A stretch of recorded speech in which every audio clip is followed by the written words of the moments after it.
Muito bem, o delator Alexandre Andrade Soares, em seu acordo de delação premiada, descreve como João Vacari Neto fechou o acordo de propina de R$ 9.600.000 com a construtora Mendes Pinto Engenharia para que ela tocasse parte das obras da Torre Pituba, a sede da Petrobras em Salvador. Segundo o delator, parte da bolada devida aos petistas, cerca de R$ 2 milhões, foi entregue diretamente em dinheiro vivo na sede do PT aqui em São Paulo.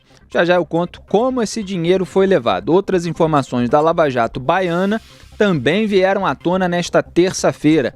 O rateio da propina do esquema para a construção da Torre Pituba envolveu até mesada para a campanha que elegeu Dilma Rousseff presidente em 2010. Lembrando que 2010 foi quando a Dilma foi eleita mesmo. 2014 é que ela foi reeleita e ali uns aninhos depois acabou sofrendo impeachment em 2016. Além disso, o ex-chefe de gabinete de Sérgio Gabrielli nos tempos de roubalheira na Petrobras, Armando Tripodi, participou diretamente da partilha da propina das obras da Torre Pituba em Salvador. Segundo o delator Alexandre Andrade Soares, por determinação de Vacari, o braço direito de Gabrielli levaria a parte da Petrobras no rateio da propina.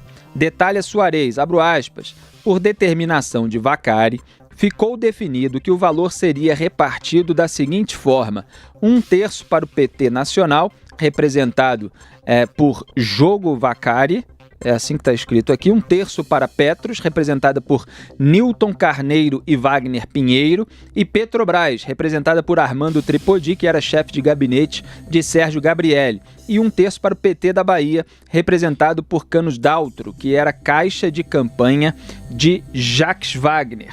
Ainda continua a nossa pauta, o Sormani, operador de Paulo Afonso Mendes Pinto, foi delatado aos investigadores no esquema da Torre Pituba por ter viajado com dinheiro de propina em voos comerciais. Segundo o colaborador Mário Seabra Soares, Sormani colou 2 envelopes com R$ 200 mil nas costas e os escondeu dentro da camisa. Com o dinheiro, o operador pegou um voo de Belo Horizonte a São Paulo.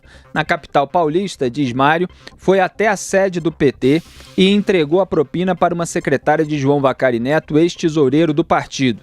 Em uma segunda entrega, o delator conta que Sormani teria de viajar novamente de BH a São Paulo. Dessa vez, despachou o dinheiro dentro de uma mala. Outras 2 viagens teriam sido feitas para o repasse de R$ 400 mil na sede do PT em São Paulo. Nessas oportunidades, o deslocamento foi feito por uma aeronave alugada por Paulo Afonso. Então tá aí, Augusto Nunes, todos os detalhes sendo contados pelo delator Alexandre Andrade Soares, e a gente mais uma vez tem de apontar a magnitude da roubalheira acontecida durante os governos do PT.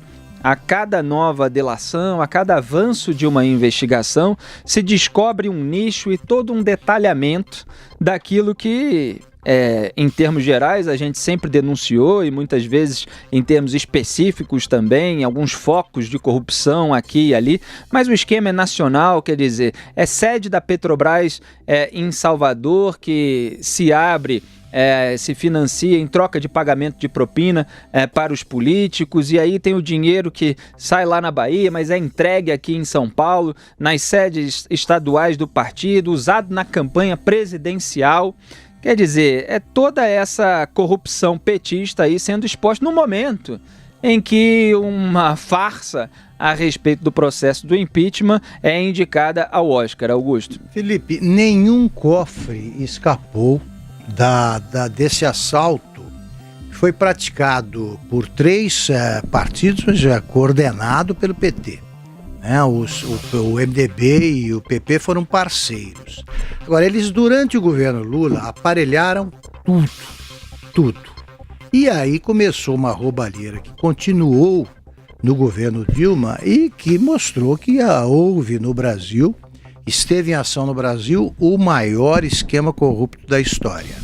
É por isso que o Sérgio Moro é tão odiado por essa turma aí. Ele desmontou esse esquema, a Lava Jato desmontou, e com as ramificações surgidas, ramificações da Lava Jato, as investigações se estendem por todo o Brasil e ninguém vai escapar aí da mão da justiça. Bom, começa por aí. Por que uma sede em Salvador? Primeira estranheza, né? Alguém que fosse honesto, não há nenhum no PT. Ou são cúmplices, ou participaram diretamente, ativamente, ou assistiram e, portanto, são cúmplices por omissão. E se existe algum? Todos entraram nessa, porque não é possível você ser cercado de bandidos e continuar honesto. Eu não conheço ninguém assim. E não será o Sérgio Gabrielli a exceção. Então ele concordou com a sede na Bahia. Por quê? Porque ele era baiano, queria passar mais tempo com a família. Então, nesse caso, quando muda o estado de origem do presidente da Petrobras, precisa construir uma sede. É claro que isso aí foi feito para roubar. Agora, voltando à questão da delação premiada, né? Tão temida pelos ladrões do PT. Não, o sujeito faz isso, que fica inventando modo. Olha aqui, esse cara, se é capaz de inventar coisas que não existiram com esse detalhamento, é um romancista potencial, né? Esse deveria então escrever. Por que ele ficaria dando tantos detalhes se bastaria você apontar lá as linhas gerais da roubalheira? Olha, entregava dinheiro para isso e tá aí prova e tal. Não, ele fez questão de contar detalhes, porque quanto mais detalhada é uma roubalheira, é evidente que a credibilidade aumenta, porque ninguém inventa tanta coisa. E se ele mentir, ele não vai receber os benefícios reservados a quem colabora com a justiça. Então é o seguinte, vocês acham que isso aconteceu ou não aconteceu? E mais, para pegar um fora da história, ninguém contou para o Lula, ele não sabia que se passava, nem para o Sérgio Gabrielli. Roubavam ao lado. Então, se roubam ao lado, o sujeito não percebe, é uma besta quadrada que não pode dirigir um Fusca, quanto mais a maior das estatais. Se ele participou, merece cadeia. Aliás, eu lembro que João Vacari Neto é um dos 3 ex-tesoureiros do PT que foram presos, os outros são Delúbio Soares e Paulo Ferreira. João Vacari, que acabou saindo do regime fechado em setembro para o regime semiaberto harmonizado, esses nomes, né?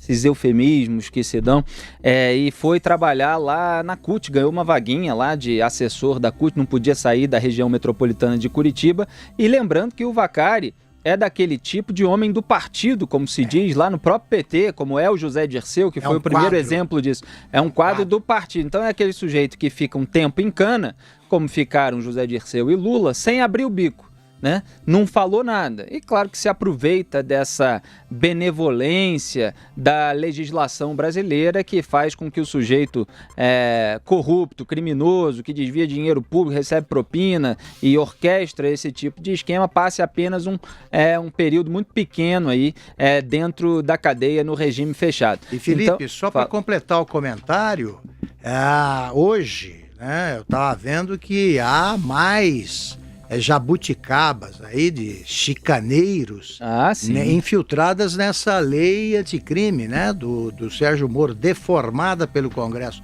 A partir de agora, as prisões preventivas têm que ser revistas a cada 90 dias. E tem que saber se elas ainda são justificáveis por coisas que estão acontecendo. O Vacari ainda está preso preventivamente, não é isso? Como o Sérgio Cabral. Está em regime de ele não está cumprindo pena, nenhum deles. Não, o Vacari, na verdade, nem tá na cadeia. Nem está na cadeia, no semiaberto. Pronto. Cumprindo pena, ele está. Isso se estende ao Cabral. Se você decidir, não, isso já aconteceu, agora não tem perigo e tal, o Cabral é capaz de ser libertado pelas espertezas infiltradas, repito, na lei anticrime.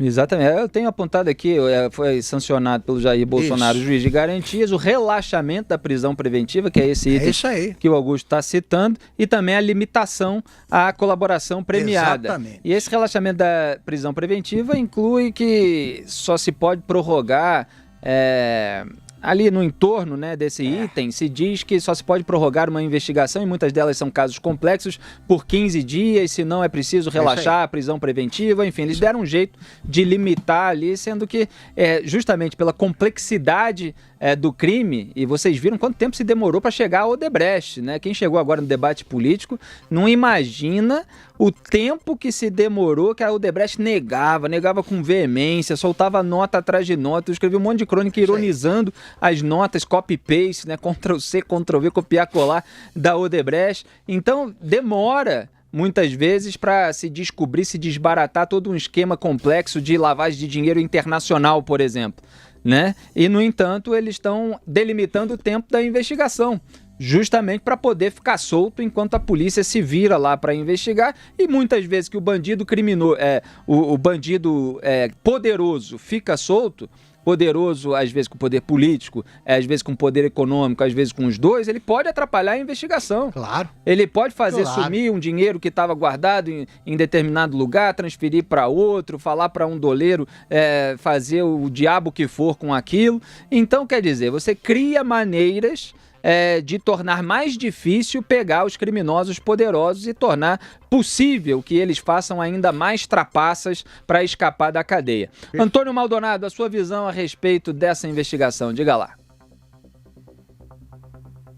Salve, Felipe, boa noite a você, boa noite, Augusto. Antes de tudo, cheguei um pouquinho atrasado aqui, mas eu acredito que essa operação aí mostra mais uma vez, acaba com aquele discurso ali de perseguição por parte de alguns membros do Partido dos Trabalhadores, né? Afinal de contas, é tanta delação, é tanta informação de que agentes aí do PT contribuíram para que todo esse esquema de roubo, de assalto aos cofres públicos fosse instituído não só no âmbito federal, mas também nos âmbitos estaduais. Isso deixa claro que não tem uma questão de perseguição. É de fato um partido que assaltou o país e que esteve ali pegando dinheiro do contribuinte sem nenhum tipo de retorno, nem que mesmo que houvesse esse retorno já seria errado, né? Mas sem nenhum retorno para o contribuinte. Então, é mais uma operação que tem envolvido aí agentes do PT. Eu ouvi você falando agora há pouco sobre aí como os membros do Partido dos Trabalhadores, eles acabam endeusando ou então valorizando essas pessoas que são do quadro do partido, mesmo que eles estejam aí enrolados em esquemas de corrupção. Eu lembro que uma das últimas vezes em que eu vi o ex-presidente Lula, que eu acompanhei a vinda do ex-presidente Lula aqui na capital federal, antes dele ser preso, a última vez foi um depoimento que ele prestou aqui ao juiz Valisney de Oliveira, que é da 10ª Vara Federal. Ele veio aqui prestar depoimento. Mas antes disso, ele participou, ainda antes de ser preso, participou de uma convenção da juventude do Partido dos Trabalhadores aqui em Brasília, em um clube na beira do lago, aqui na capital federal. E o que me chamou a atenção, Felipe, é que o João Vacari, por exemplo, ele já tinha sido preso na época, tal como o Genuíno, e todos esses tinham cartazes gigantescos, tipo aqueles bandeirões que tem em estádio de futebol, com o rosto dessas autoridades, dessas pessoas, e com frases do tipo herói nacional, herói do país, que salvou o país. Então, assim, a juventude petista e os membros aí do Partido dos Trabalhadores veem essas pessoas, João Vacari Neto, Delúbio Soares, essas pessoas como aí pessoas muito, José Dirceu, enfim, essenciais para que o partido tivesse chegado aonde chegou. Agora, se ele chegou e foi positivo para o país, isso é bastante questionável, né? Exatamente. Eu citei várias vezes aqui no programa, em artigos e vídeos que eu já fiz para o YouTube anos atrás, uma cena do filme Os Bons Companheiros, que vale a pena ver, né? Grande filme. Martin Scorsese, né? Pronúncia correta, que ele mesmo ensinou, tem num vídeo do YouTube. Dirigindo o mesmo pessoal que ele dirigiu agora no filme O Irlandês, que era Robert De Niro, Joe Pesci. Não, Robert De Niro não fez Os Bons Companheiros, agora já estou me confundindo, mas o Joe Pesci está lá e tem uma cena... Robert De Niro está assim.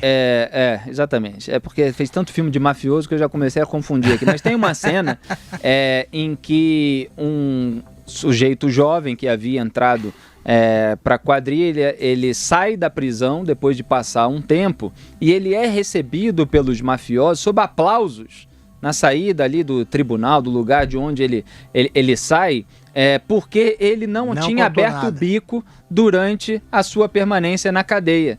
Então ele tinha feito muito bem de acordo com as regras da máfia italiana, americana italiana, né? Que é a omertá, é o pacto mafioso de silêncio. Código mafioso. Então, José Dirceu, vira Lula, guerreiro do povo brasileiro. Exatamente. João Vacari Neto também são aplaudidos pelos petistas porque eles passam a temporada na cadeia e ficam ali sem falar absolutamente nada sobre ninguém, sem delatar ninguém, ao contrário de outros que não são considerados homens de partido, como Antônio Palocci, que aí abre o bico traidor. E conta... Vira traidor, um monte de esquemas criminosos do qual tinha conhecimento e do qual participou. Fala, Antônio Maldonado. Mas nessa época, Felipe, só um adendo, nessa época aí, Palocci ainda não tinha feito, e aí foi em 2016, se eu não me engano, Palocci ainda não tinha feito delação premiada, então ele ainda estava também entre os heróis ali do Partido dos Trabalhadores. Também depois passou a ser odiado pelos correligionários aí do PT. Então, mostra que também eles não têm medo de, quando eles falam, quando alguma autoridade acaba falando o que não era para ser dito, eles também não têm medo de virar as costas e expulsar e deixar de considerar aquela pessoa um herói nacional. Porque o Lula dizia que o Palocci jamais falaria, até porque não havia o que falar. Foi o maior ministro da história, tá? E o Palocci contou tudo, virou traidor. Isso é a máfia. Pois é. Vale a pena ver os bons companheiros. Sim, Robert De Niro, Joe Pesci e Ray Liotta, né, que fazem o filme do Martin Scorsese, é o personagem do Ray Liotta, nunca soube como é que se fala o sobrenome dele, mas é o personagem mais jovem dele, quando sai da cadeia, é aplaudido pelos demais, os mais velhos. Ray Liotta. Muito bem, é o seguinte, vamos passar então para a pauta número 4, que ainda é continuação dessa, porque o esquema tem várias ramificações, né? Aliás, é sempre bom voltar aqui àquela teoria geral a respeito desses esquemas. Repare só que eu vou reler o lead que eu havia lido. O João Vacari Neto, vamos cortar aqui a parte que o delator contou, só para simplificar. O João Vacari Neto fechou o acordo de propina de R$9.600.000 com a construtora Mendes Pinto Engenharia para que ela tocasse parte das obras da Torre Pituba, a sede da Petrobras em Salvador. Então o que é isso? Isso é um contrato público que tem um valor muito maior do que esses quase 10 milhões de reais aí para a empreiteira. A empreiteira vai lá, é uma construtora que vai construir a sede da Petrobras em Salvador, ela recebe uma fortuna para isso e, em troca desse favorecimento de ser ela a beneficiada com esse contrato público, ela dá uma parte daquilo que recebeu ou que virá a receber, às vezes pode dar com antecedência, ela dá esse dinheiro, propina para os políticos que ajudaram essa empreiteira a obter o contrato. Então, quer dizer, essa empreiteira, uma construtora, uma empresa privada, está fora do Estado, e as pessoas que têm o controle do Estado, da liberação de verba do Estado, que no fundo é dinheiro público, é dinheiro com origem, de alguma forma, direta ou indireta, nos pagadores de impostos brasileiros. Mas, enfim, é uma venda de influência em favor de quem está dentro do Estado, no controle do Estado aparelhado, para quem está fora do Estado. Então, é isso que o PT praticou em vários ramos, em várias esferas, e que a gente tem visto aqui em todos os seus desdobramentos. Então, aliás, o João Vacari não fecha acordo de delação premiada, é só acordo de propina que ele fecha. Exatamente. E os delatores ficam dizendo os acordos de propina que o Vacari fechou, né? E ele não confessa, claro, está lá aproveitando sua temporada em liberdade na CUT. Então, continuando, Carlos Eduardo Nascimento Daltro, apontado como operador financeiro de Jacques Wagner no esquemão da Torre Pituba, sede da Petrobras em Salvador, já foi delatado em outras ocasiões. Daltro é amigo do hoje senador petista desde os tempos de sindicato no polo petroquímico de Camaçari. Em 2017, executivos da Odebrecht o citaram em delações como responsável por ajudar a montar uma sistemática de pagamentos de Caixa 2 e propina para o grupo político do ex-governador da Bahia. No ano passado, Daltro voltou a ser apontado como operador de Jacques Wagner nas investigações da Operação Cartão Vermelho, que investigava superfaturamento na obra do estádio da Fonte Nova. À época, notícias de blogs locais deram conta de que o empresário estava sendo pressionado pela família para delatar. O atual governador da Bahia, Rui Costa, sempre saiu em defesa de Jacques Wagner. Claro, o Jacques Wagner que garantiu a eleição do Rui Costa, antecedeu o Rui Costa no governo da Bahia e, portanto, Augusto Nunes, os investigadores chegaram ali, não só próximo do Jacques Wagner, mas desse amigão dele, o Carlos Eduardo Nascimento Daltro. Agora, eu lembrei aqui de uma coisa, que é o seguinte, o Jacques Wagner é um dos favoritos do Lula, sempre foi. Sempre. Se dizia internamente que o favorito do Lula para ser candidato à presidência da República em 2018 não era o Fernando Haddad, não, era o Jacques Wagner. Só que o Jacques Wagner, que é malandro toda a vida, sentiu que o PT estava desgastado, sentiu que ele não tinha chance na corrida presidencial e foi se candidatar a senador, porque aí precisa de menos votos, mais votos locais, lá da Bahia, onde ele praticou todo aquele populismo petista que a gente conhece e conseguiu ser eleito senador, garantindo o foro privilegiado, porque é um desses ensaboados que nem Renan Calheiros, que vai ali escapando de várias investigações, mas parece que agora o cerco está se fechando, Augusto. Claro, e é claro que o Rui Costa sempre saiu em defesa de Jacques Wagner. Eles deixaram de sair em defesa de quem?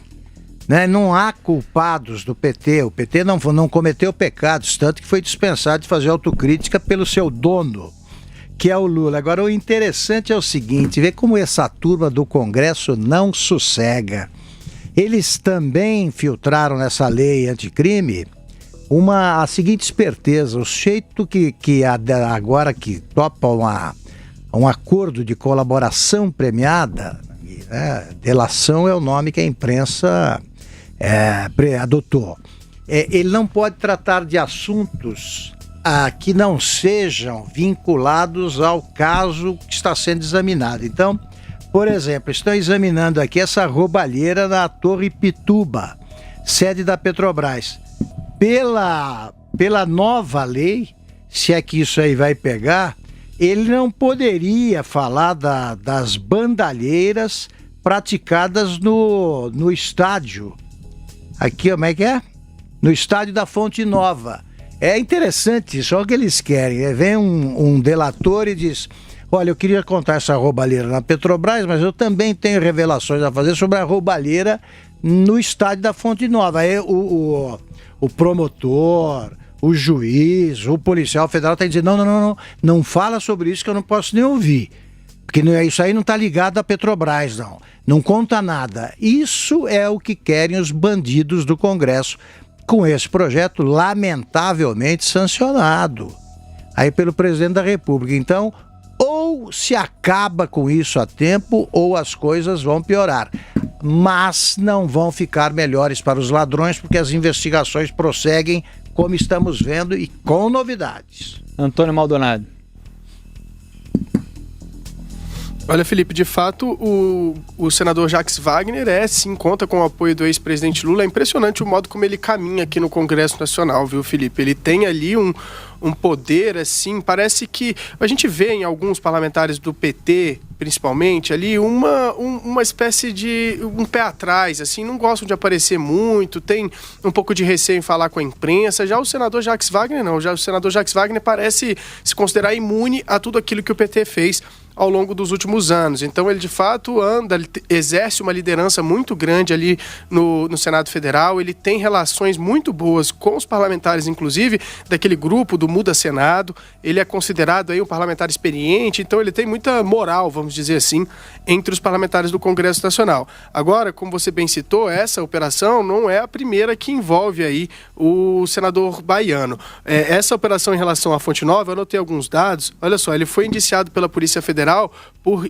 supostamente ter recebido 82 milhões de reais do consórcio que fez as obras lá da Arena Fonte Nova. Em 2018 isso. Na época, a PF apreendeu na casa dele celulares, documentos e olha só, 15 relógios de luxo. Bom, 15 relógios de luxo, tinha até um relógio Hublot de $20 mil em edição especial do Oscar Niemeyer. Ficou famoso porque era um relógio de custo, inclusive, muito duvidoso, porque tem ali no fundo do relógio uma imagem da catedral aqui de Brasília, uma coisa bastante interessante, custou $20 mil. Esse relógio estava lá, hein? Pois é, não dá para entender como uma pessoa que se diz ali de esquerda, né, vamos dividir tudo, acumula aí um patrimônio em relógio, de 15 relógios de luxo, com relógio custando a mais de $20 mil. Então isso é uma das questões que mostra a contradição de vários dos parlamentares do PT, né, em que sobem à tribuna ali do Congresso Nacional para defender divisão, igualdade, enfim, entre todos. E no final das contas, eles até têm alguns discursos ali comunistas e tal, umas coisas assim. E hoje, aí a gente vê que quando a Polícia Federal entra nas casas deles, encontra lá na gaveta um relógio de $20 mil, encontra ali um pedalinho com o nome da família, enfim, são coisas que deixam a gente em dúvida, né, sobre se de fato essas pessoas que representam, que foram eleitas por partidos de esquerda, de fato têm aí ideologias de esquerda, porque não faz muito sentido uma pessoa andar com um relógio de $20 mil e defender aí a igualdade salarial, enfim, que todo o socialismo. É ladrão, ele é freguês do Departamento de Propinas do Odebrecht. Lá ele é conhecido como Polo. O Lula chama ele de galego e vive elogiando isso que o Maldonado destacou. Ele circula muito bem pelo clubão cheio de bandidos que é o Senado, porque não há ninguém capaz de tratá-lo como ele é. Como a boa parte do PT, né? Por exemplo, o senador Aloysio Mercadante, ele virou substantivo, né? Ou adjetivo que você usava para identificar antipático. Esse cara aí é muito mercadante, coisas desse tipo, porque ele não cumprimentava ninguém. Como o Jacques Wagner é simpático e tal, você faz a diferenciação. Não, Larápio simpático, ele é tratado como um senador experiente. Senador experiente, e o Renan também é. O Collor já é, quer dizer, deveria ser tratado como ele de fato é. Bandido. Aliás, eu queria lembrar aqui que na disputa pelo governo da Bahia, muitos anos atrás, adivinha quem estava com o Jacques Wagner? Gedel Vieira Lima, para você ver, claro. Quem era rival do Jacques Wagner, para você ver a situação dos baianos, escolhendo entre Jacques Wagner e Gedel Vieira Lima, aquele em cujo apartamento em Salvador foram encontrados 51 milhões de reais, né, em um monte de malas, mochilas, a maior apreensão em dinheiro vivo da história do Brasil. Tinha até um caso que eu repercuti uma vez, que foi noticiado pela Folha muitos anos atrás, do Lula contando história. Acho que ele estava contando para o Cabral, aquelas coisas do Lula gostando de se vangloriar, que o Gedel Vieira Lima e o Jacques Wagner disputavam assim, o carinho, o apadrinhamento do Lula. E aí o Gedel mandou uma cabeça de Robalo, né? Um nome muito sugestivo, Robalo, eu até ironizei na época, né? Que o Gedel sabia que o Lula gostava de Robalo. Claro. Pois é, então o Gedel mandou esse prato, cabeça de Robalo, feito de caranguejo, a então primeira-dama Marisa Letícia. Aí bem na hora que o Lula ia comer, isso o Lula contando, né? Pro Sérgio Cabral, chegou o Jacques Wagner, e aí que o Lula foi logo avisando que ele não poderia comer, porque era o presente do Gedel, que era o rival dele. Aí o Jacques Wagner não gostou e tal, e no dia seguinte o Jacques Wagner enviou um cesto de acarajés. Olha só quantos agrados ao Lula, né? É uma bonita amizade. Agora é outro nome simbólico também, porque acarajé, depois a operação descobriu, também era nome de propina. Tem vários nomes, né? Pichulé, acarajé, quais são os outros? Qualquer hora a gente faz uma lista aí de todos os nomes que a propina já recebeu. Mas para você ver esse pessoal que disputava aí o carinho, o apadrinhamento de Luiz Inácio Lula da Silva, o ex-presidiário. Não procure esses detalhes no filme, no documentário lá da filha da herdeira da Andrade Gutierrez, né? Não procurem, né? Porque ali é outra história.